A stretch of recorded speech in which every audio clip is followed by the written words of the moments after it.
Você prestou o Enem esse ano, e agora no dia 29 de março, com a saída dos resultados, você viu sua nota e percebeu que você não foi bem ou tão bem quanto você esperava? Calma, ainda não é o fim do mundo. Se você passou por isso, você sabe o quão frustrante é você estar esperando uma nota, esperar um resultado, e na verdade quando você vê o resultado de fato, você vê que não era aquilo que você estava planejando. E é difícil porque além de você ter que engolir um pouco daquele orgulho, você também fica pensando muito no sentido de, caramba, agora meu sonho acabou. E na verdade, as coisas não são bem assim. Isso aconteceu comigo também, quando eu prestei o Enem e também os vestibulares na primeira vez, eu não passei. Então, apesar de eu ter estudado num colégio muito forte no terceiro ano do ensino médio, o meu resto do ensino médio não foi muito bom. Eu estudava num colégio que sim, era particular, mas também não tinha um ensino bom. E além disso, eu acho que eu não me esforcei o tanto que eu deveria para atingir uma vaga em universidade. E para mim acabou sendo um choque de realidade, porque foi aquele momento que de fato eu pensei, caramba, eu vou ter que perder mais um ano me preparando para o vestibular ou para a faculdade. E hoje eu vejo o quanto esse pensamento foi errado na época. Então eu quero trazer aqui para vocês hoje algumas dicas que me ajudaram muito nesse período, principalmente quando eu tinha saído do resultado do Enem e eu acabei ficando frustrado. E eu espero que isso possa ajudar vocês também. Uma coisa que eu acho sempre legal pensar nesses momentos é o filme do Rocky Balboa. É um filme bem antigo e ele fala muito sobre o que importa não é o quanto você consegue bater, mas sim o quanto você consegue apanhar, se levantar e continuar seguindo em frente. E essa frase é bem legal porque vocês vão perceber isso ao longo dos anos. A vida é uma maratona, a gente vai fazendo um pouquinho cada dia até a gente chegar no objetivo e às vezes, muitas vezes, antes do que a gente espera.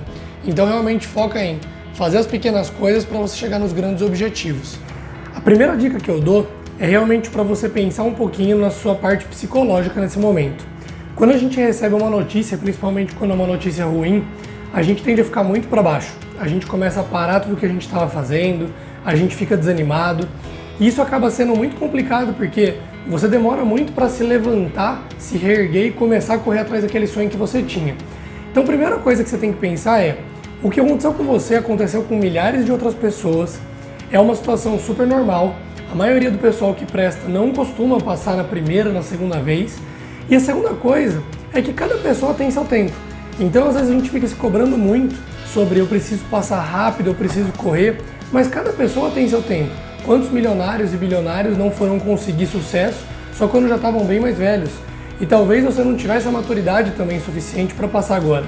Então pensa aqui, agora você tem que transformar esse novo ano numa oportunidade, num investimento. E não no momento que você está perdendo tempo. Você está investindo o seu tempo para construir um sonho futuro que você está buscando.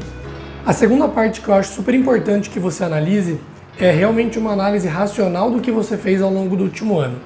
Então, o primeiro momento, de fato, você tem que absorver essa derrota, engolir esse choro e começar a planejar o próximo ano.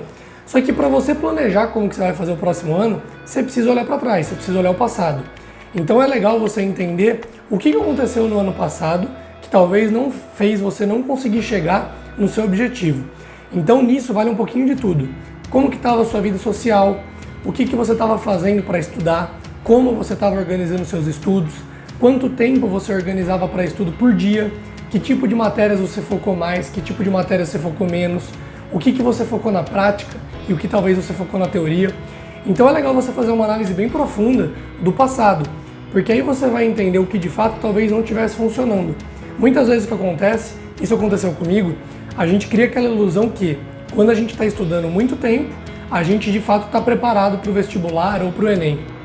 Então é muito mais sobre você realmente conseguir ser uma pessoa produtiva, você conseguir absorver o conteúdo da melhor maneira possível, se lembrar do conteúdo da melhor maneira possível. Inclusive eu já falei sobre isso aqui no canal também, vou deixar o card aqui em cima. Então agora legal, a gente acaba indo para a fase 3 dessa análise. E agora a terceira coisa que você tem que pensar em como desenvolver é um planejamento específico para o próximo ano. Ainda mais agora que a gente está num ano de pandemia, que a gente está em casa, você tem que aproveitar o seu tempo para se preparar. Então, realmente, se prepara rápido, levanta rápido dessa derrota e já mira na frente. Então, uma coisa que você tem que fazer, cria um planejamento de estudos bem adequado para o seu dia a dia. Então, talvez você é uma pessoa que estuda melhor de manhã ou uma pessoa que estuda melhor à noite. Então, organiza o seu cronograma para que você consiga atingir isso. Além disso, pense em como você pode otimizar a maneira que você estuda. Talvez para você funcione melhor resumo, talvez videoaulas, talvez qualquer outro ou algum outro método que você encontre. O importante é você testar algumas coisas e ver como que você absorve esse conteúdo da melhor maneira. Uma coisa também que você pode fazer é que hoje existem muitas práticas quando você procura nas redes sociais, no Facebook, no Instagram, de páginas que divulgam conteúdo sobre as mais variadas matérias. Então você pode seguir pessoas para reforçar o seu conhecimento em história, geografia, matemática. E é legal você estar cercado desse tipo de conteúdo, porque quando você está navegando na internet, você consegue também absorver um pouquinho desse conhecimento e utilizar para te ajudar lá na frente. Então também tente usar as redes sociais ao seu favor nesse momento, porque apesar de elas terem um ponto de deixar às vezes a gente desanimado, porque a gente se compara muito com os outros, ela também tem um outro lado de ser uma janela para o mundo e você conseguir ter acesso a muita informação. Então para de se preocupar com os outros, para de se comparar com outras pessoas e foque em você mesmo. Uma coisa que eu lembro que eu demorei para perceber quando eu estava prestando vestibular e o Enem, foi que a gente tem que também ter aquela análise de quais são nossos pontos fortes e quais que são nossos pontos fracos. Então, dentro das 4 principais áreas do Enem, você tem que analisar como que foi seu desempenho e o que você tem mais dificuldade. As coisas que você tem dificuldade, de fato, você tem que investir um pouquinho mais de tempo. No meu caso, por exemplo, literatura e gramática era um desafio enorme, então eu tive que investir naquilo um pouco mais. Por fim, eu acho que além de você fazer toda essa análise do passado, elaborar um planejamento e entender como as coisas funcionam melhor para você, é importante que você sempre se lembre de praticar.